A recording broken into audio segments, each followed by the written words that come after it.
Hello, everyone. Welcome to Women Talk Construction. I'm Angela Gardner, and I'm here with my co-host Christy. Hello, Hello. Christy. Hello, happy 2025. Can you believe it's 2025? Wow. Yes, another year. And we're going to be three this year, right, Christy? We are Women going to Talk be 3 years Construction. old this year. We're so excited. I know we are. And today we have a very special guest on our show because she has been on our show before. I think actually she Yes. was in the first year. And she Chicks in is charge. yes, that's going to be the title. And we were so impressed with her when we saw her to begin with, and then when we interviewed her, we wanted to have her back on because she has so much wealth to Hmm. share with our audience. And so welcome, Julie.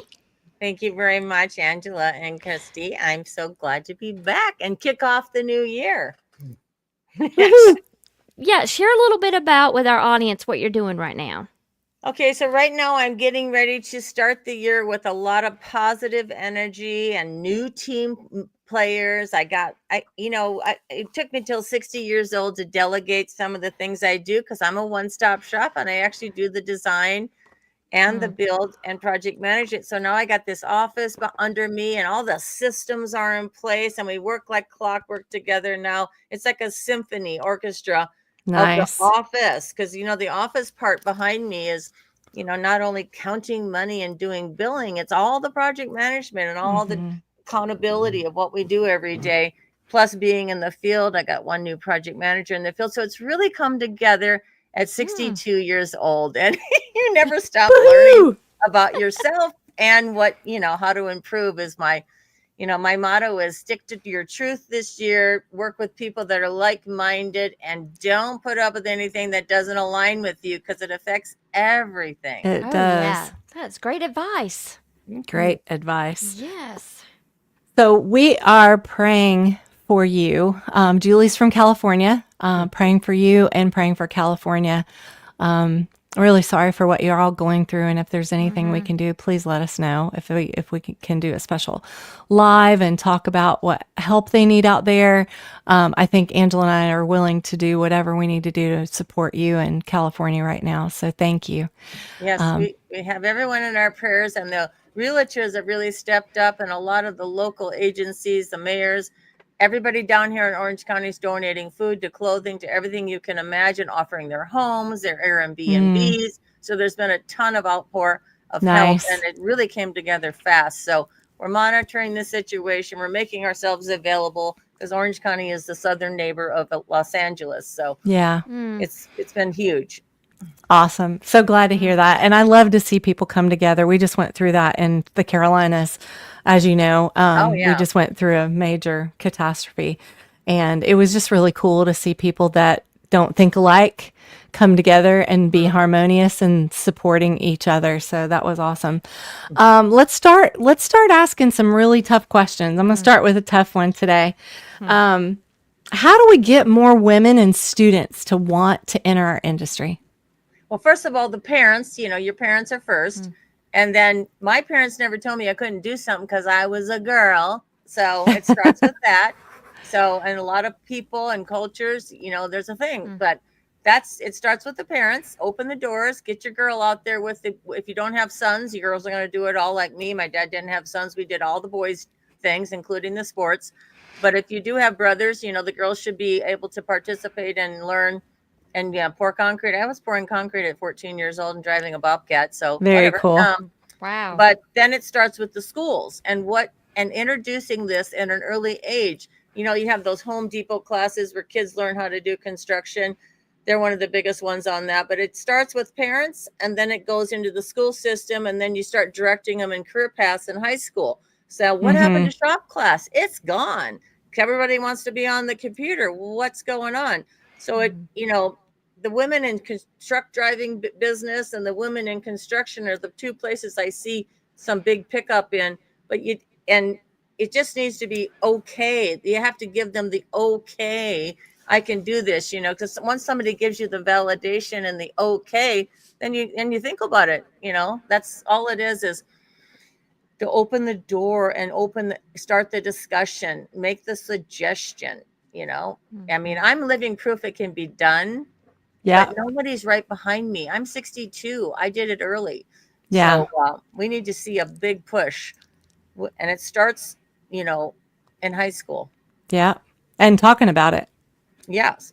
Have the discussion. There's a Yep. lot of girls that like to do labor. I only knew one Hmm. drywaller that was female, and she's older than me. So, and one steel worker, you know, so, but there's more, but there's not enough. Yeah. No, not near enough, especially when we're going to have, what, a million people? We have a need A for a lot. million more people in the workforce by 2026 or something like that. Oh, The yeah. last I checked. It's There you go. changing. Yeah. Well, you kind of touched on this, Julie, about the education and training, programs that we need to play and prepare the workers, Hmm. especially women in the construction industry. Can you mentioned that within for the students, but what about for the people on the ground doing it? Like Hmm. there needs to be more training and education, especially around maybe even Trades. inclusion and supporting others and allyship. What are your thoughts on that?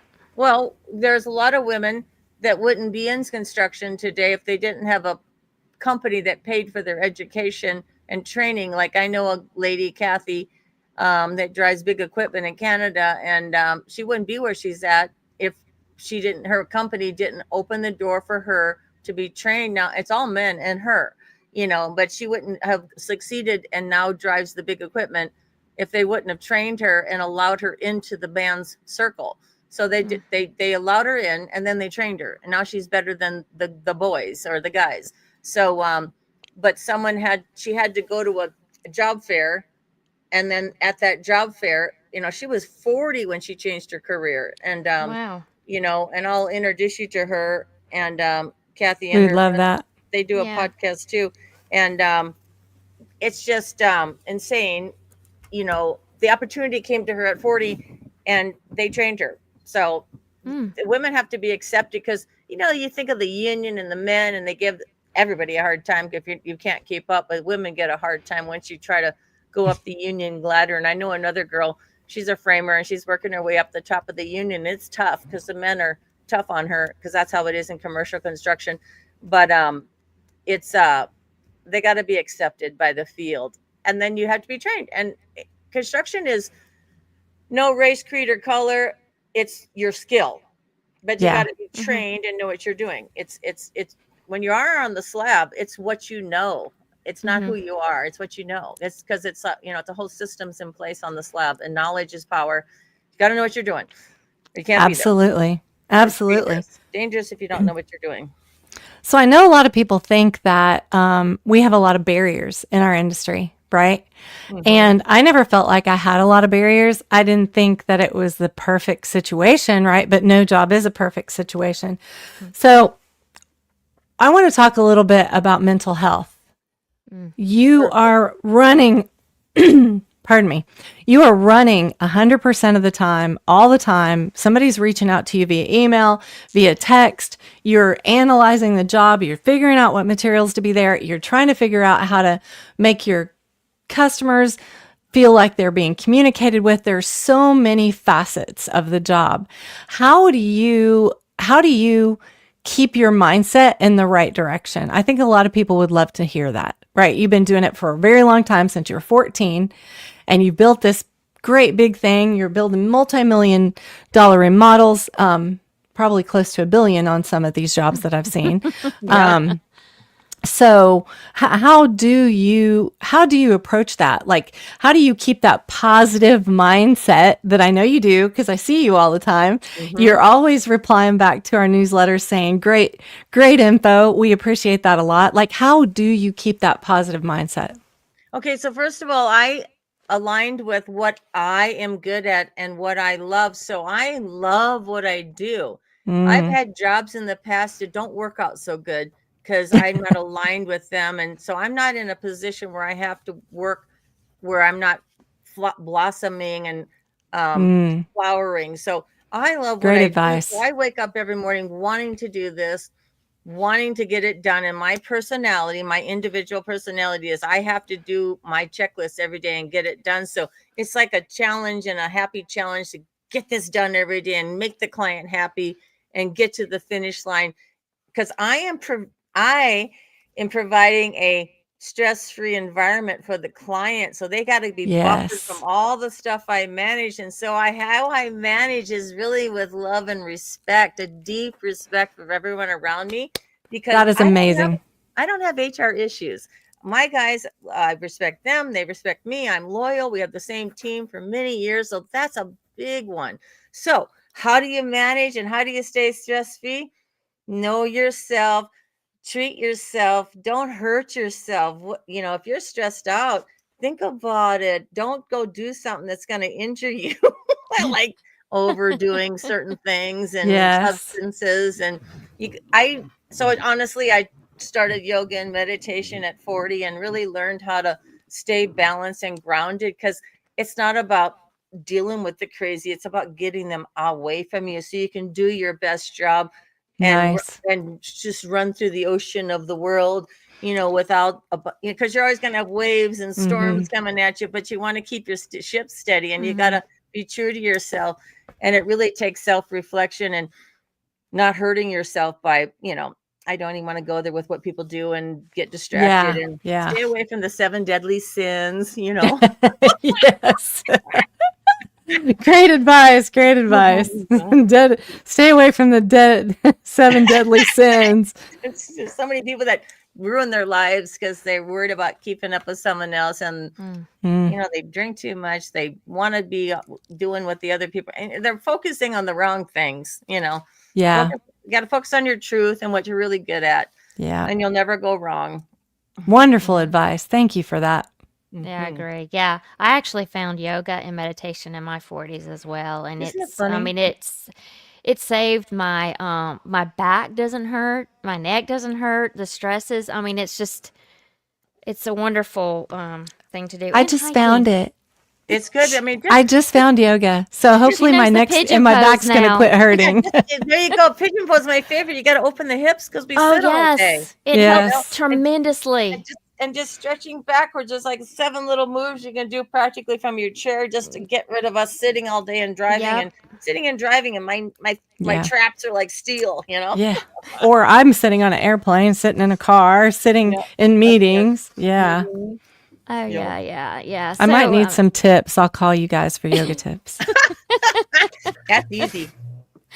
Yeah. Okay. So, AI is a big deal now. Everyone's talking about it, and of course, safety is always going to be a big deal. And I think even OSHA is upping that. Which they should. Yeah. So, how do you feel we can better integrate technology like AI to make construction sites safer or more efficient for all workers? I don't know, you may have seen some of this on your job sites, and you can share a little bit of insight.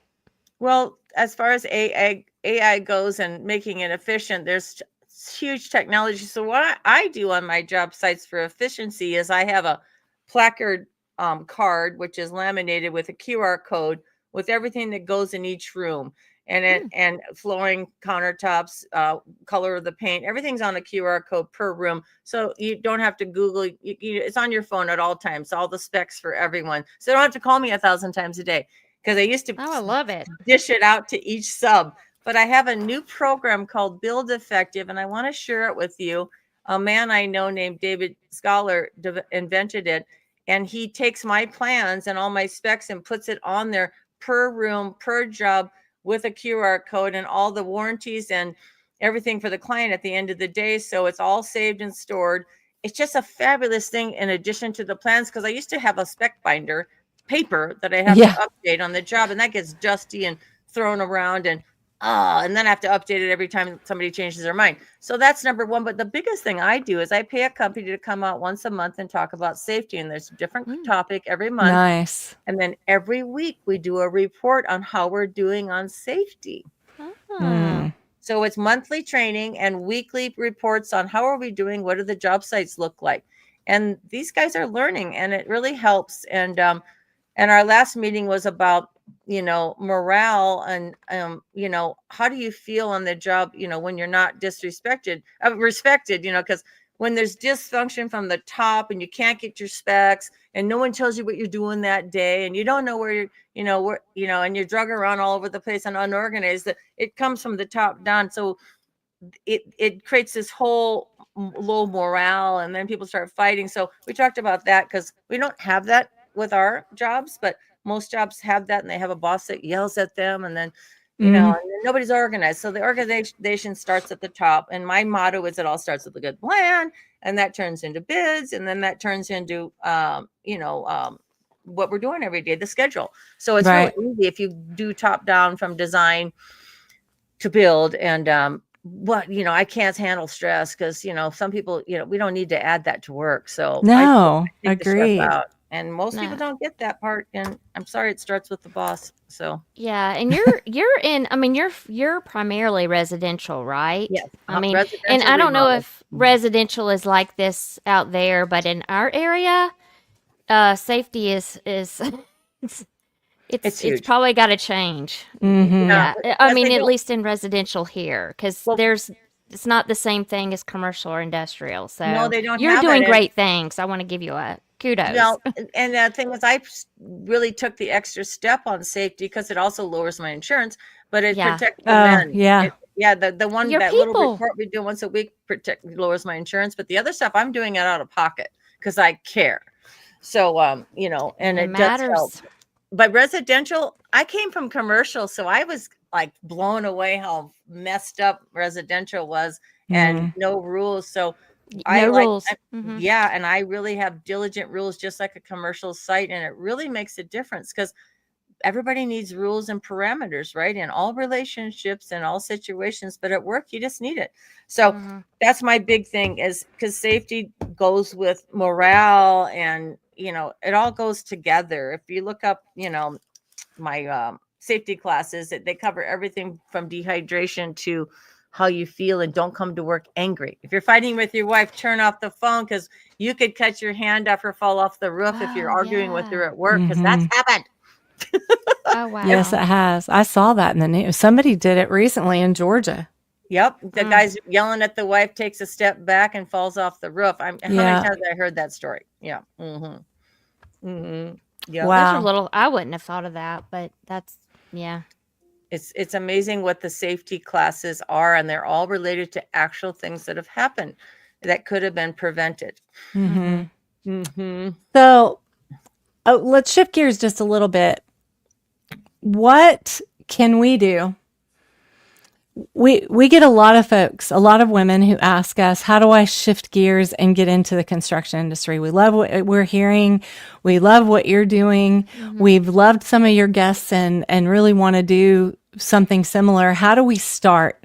What would be your advice if somebody in, let's say, the hospitality industry, maybe she's a boss in a hospitality industry. That's a perfect one.